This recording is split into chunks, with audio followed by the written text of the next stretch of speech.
Hello again, everybody. Welcome to the Bob McKillop Show. Nice to have you with us. Presented, as always, by OrthoCarolina. And it's a good week, Coach, to talk about two wins that the Wildcats had last week. At home over GW, on the road against UMass. First, let's go with George Washington, an 11-point Davidson win. What did you see? What did you like? I loved our effort, our attitude. Backs were against the wall. We lose Will McGarity in the first half, and just fought and played consistent basketball on both ends of the court. Terrific leadership from Jack, and I think it was a very, very important game for us because we had struggled so mightily at home. And GW had beat us at their place, a very talented team. So a great first step last week getting that win against George Washington. You also had Jack Gibbs, break his nose in practice, and that was his first game, I think, playing with a mask, and he played really tough game, didn't he?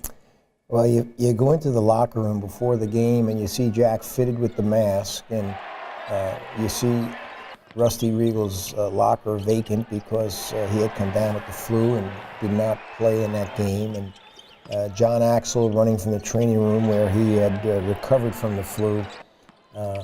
And I marvel at the fight that our guys had amidst all those setbacks.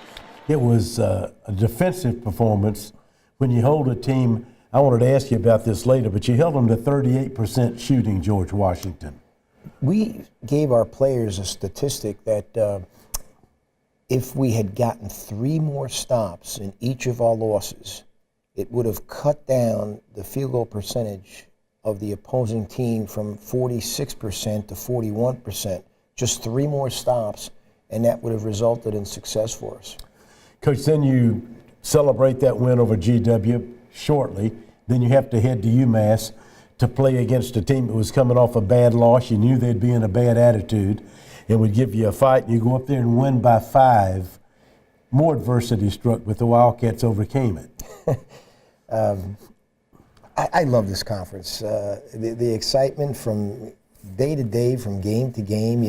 You celebrate your victory over GW, and Thursday come and you're looking at post-game clips, and then you start your pre-game clips for UMass, and you're on a flight up to Massachusetts Friday afternoon, and you play at noon on television on Saturday, and that's exciting.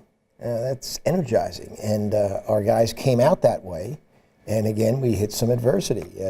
Will McGarity did not make the trip, as you recall also. Dushan did not make the trip because of the surgery, and Peyton get knocked for a loop in the first half and has to get stitches. So fortunately we had John Axel back and we had Rusty back, and I just am so grateful for Nathan Eku's presence. He gave us 12, 14 solid minutes. He's played in 3 conference games and we've won all 3. Wow. You also got a superb performance from Andrew McAuliffe. Absolute career performance offensively. I thought his game against Virginia Commonwealth here defensively was as good as he's ever played on the defensive end, and he put that together on the offensive end and the defensive end because Holloway at 6'11", 310 pounds is a big boy to guard, and Peyton certainly could not do that. And the combination of Andrew and the combination of Nathan, those 2 guys I thought were very instrumental in us limiting Holloway to 7 points. Andrew McAuliffe, who we're talking about, Davidson Sr., made 6 of 8 field goals in that UMass game, scored 14 points, and we're going to come back and meet Andrew right after these messages.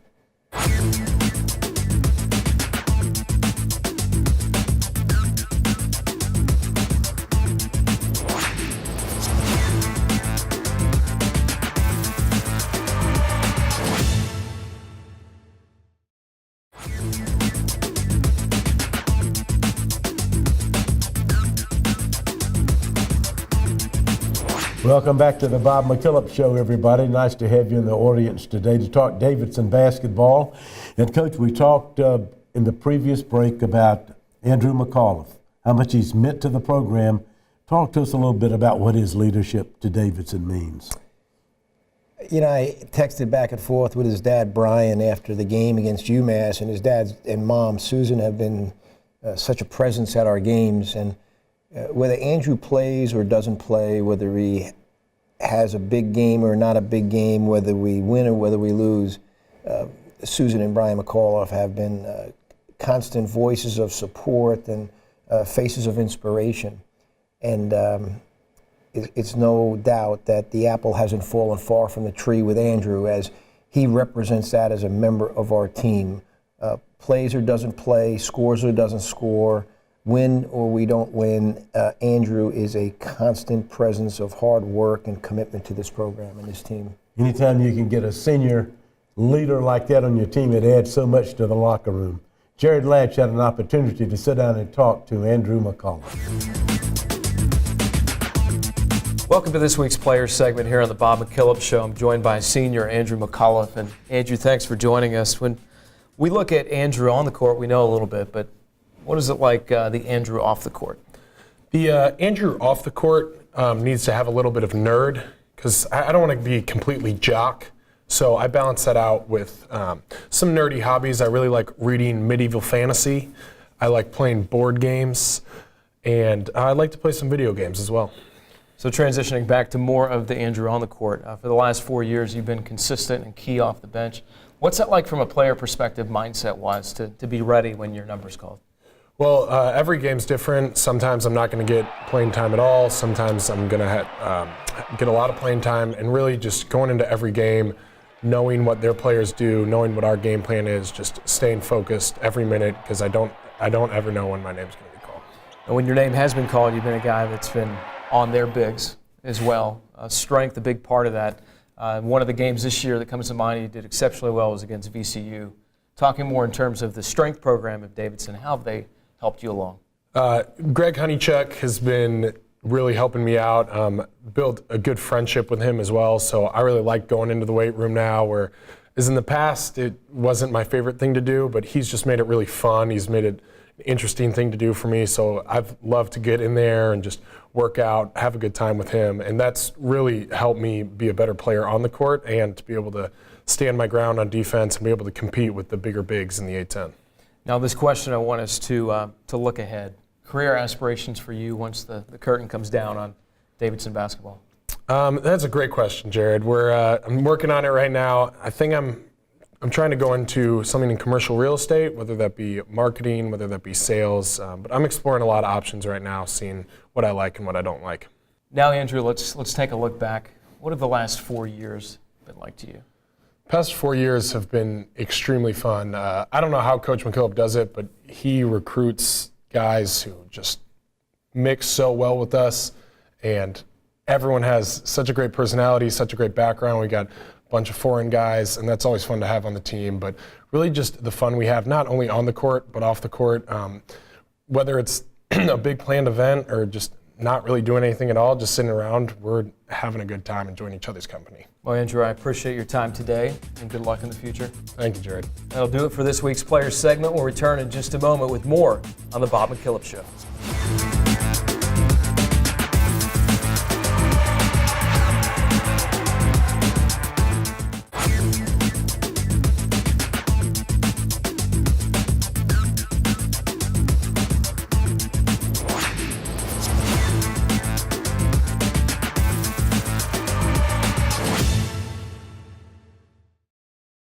Welcome back to the Bob McKillop Show, everybody.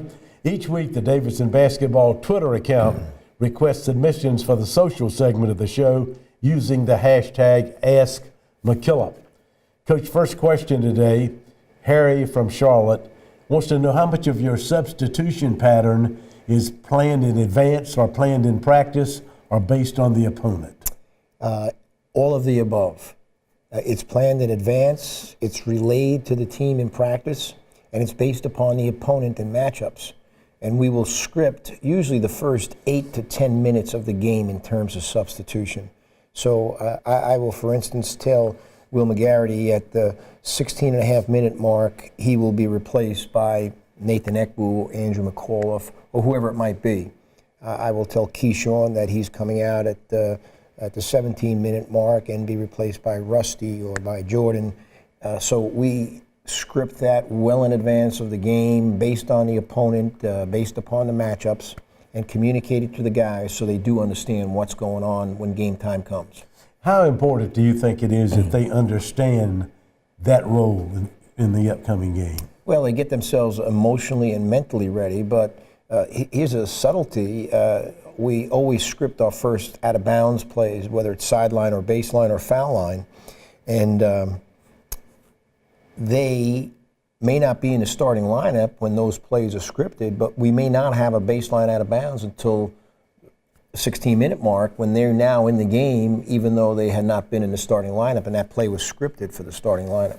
And of course, all of this can be knocked out if you get in foul trouble early. Oh, foul trouble, or how about an injury? Right. Which happened against George Washington when Will had to quickly come out at the 18.5-minute mark. You're one of the coaches that take players out in the first half after 2 fouls to try to keep that third foul from occurring. Yeah, there was one guy I didn't do that with. Yeah, wonder who that was. Stephen had such a remarkable capacity to play with such a high IQ that we'd put him in anytime there was an offensive presence. If he had 2 fouls in the first half, whenever we had the ball, we'd put him back in for the offensive play and trusted and knew that he was not going to commit that foul when it went back to defense, and he never disappointed me. No doubt. Zach from Charlotte, question for Coach McKillop. How important is momentum going into the A-10 tournament? I think you earn confidence, and if you go into the tournament without any confidence, you will struggle mightily. If you go in there and thinking it's a new season, that's wonderful, and I think we all believe that. But you have to have earned confidence during the course of the season. And winning games towards the end, playing better towards the end, is very uplifting. And it's a situation in which we face a very, very difficult close to our season schedule. We'll play the top teams in the league as we wind up A-10 play, so it'll be a chance for us to find out how much we've improved during the course of the season. It's also possible, Coach, to get into the tournament and build your own momentum in the tournament, too. Well, you know, I often reflect back upon North Carolina State during Jim Valvano's march to the national championship. I think they finished maybe 19-11 that year, regular season, or 18-11, and they won some close games in the tournament. And, you know, again, you look back to the Davidson experience in the Elite Eight year. It was a tie ball game against Gonzaga with 1 minute to go. We were down 17 points against Georgetown with 15 minutes to go. We were tied at halftime against Wisconsin. So those kind of experiences occur in tournament play, particularly the NCAA tournament. Coach Bob McKillop, we're going to talk more basketball with the coach right after this.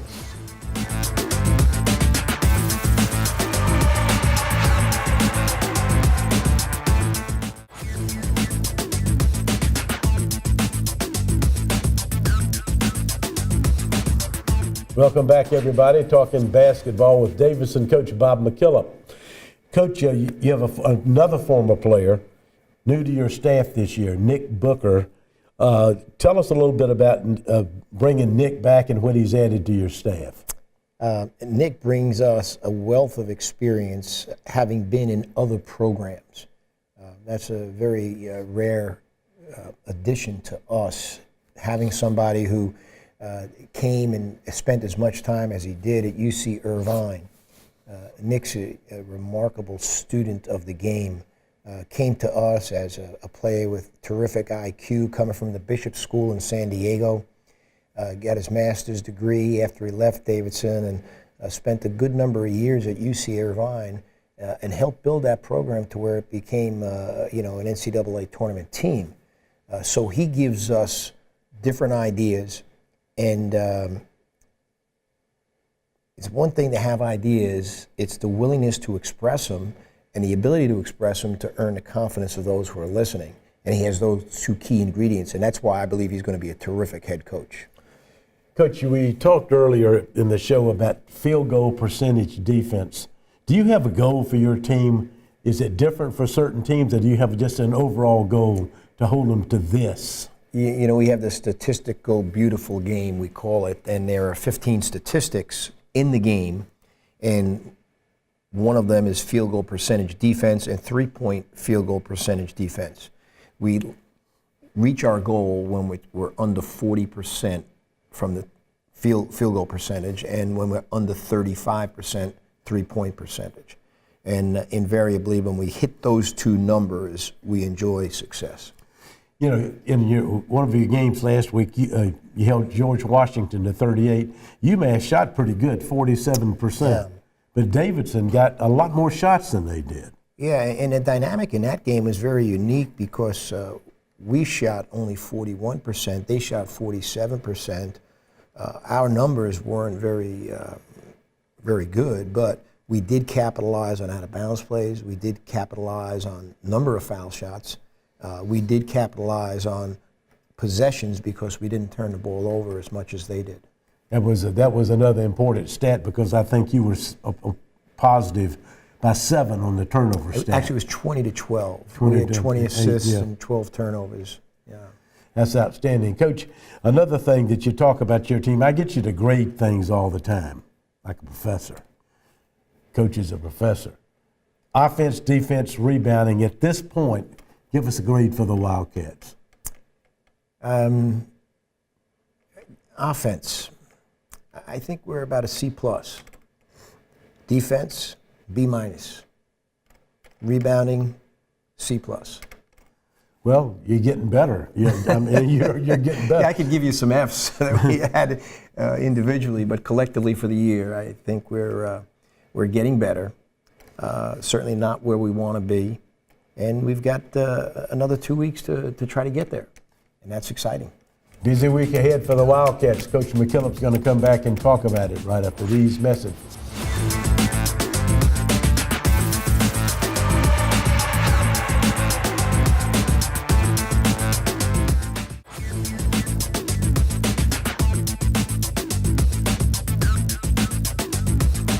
Welcome back, everybody, to the Bob McKillop Show. As I said many times, we're delighted you're joining us.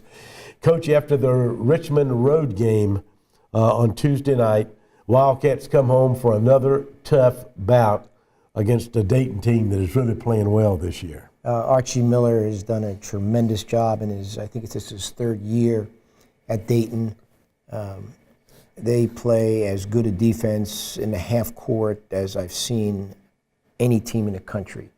They don't have the gifted size that some teams have from the standpoint of 6'11", 7 foot in the paint, but they use their quickness, they use their teamwork, they use it collectively, and boy, they are a very difficult team to play against because of their outstanding defense, and then they just are disciplined and decisive and detailed on offense. Coach, since Davidson got into the A-10, watching Dayton, one of the things that impresses me about their half-court offense, they don't dribble.